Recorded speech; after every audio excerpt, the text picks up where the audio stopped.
Robert গ্রিনের ক্ষমতা, মনস্তত্ত্ব এবং জীবন দর্শন নিয়ে আমাদের আজকের এই সংক্ষিপ্ত বিশ্লেষণে আপনাদের স্বাগত জানাচ্ছি।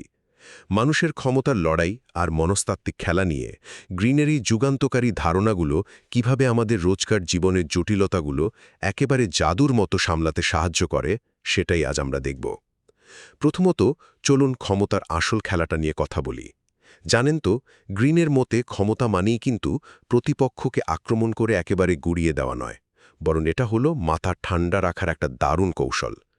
এর একটা চমৎকার উদাহরণ হলো শত্রুকে সোনালি সেতু বা সম্মানজনকভাবে পিছু হটার একটা সুযোগ করে দেওয়া, যাতে সরাসরি কোনো সংঘাত ছাড়াই আপনার জয়টা নিশ্চিত হয়। আচ্ছা ভাবুন তো, শুধু দীর্ঘমেয়াদী একটা বড় জয়ের জন্য আমরা কি নিজেদের ইগো সরিয়ে রেখে শত্রুকে সাময়িকভাবে জেতার ভান করতে দিতে পারি?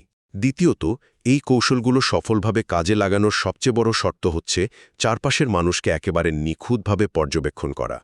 মানে সারাক্ষণ শুধু নিজেকে নিয়ে বা নিজের নিরাপত্তাহীনতা নিয়ে পড়ে না থেকে অন্যদের পড়তে শিখতে হবে।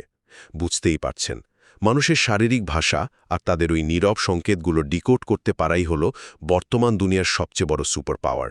সবশেষে আসে আমর ফাতি বা নিজের ভাগ্যকে একদম হাসিমুখে মেনে নেওয়ার দর্শন। একটা ভয়াবহ স্ট্রোকের পর গ্রিন নিজেই বুঝতে পারেন যে জীবনের সীমাবদ্ধতাগুলো থেকে আসলে পালানোর কোনোই উপায় নেই, বরং আমাদের এই সাধারণ দৈনন্দিন জীবনের মাঝেই অসাধারণ বা সাবলাইম সৌন্দর্য খুঁজে নেওয়াই হলো সত্যিকারের বেঁচে থাকা।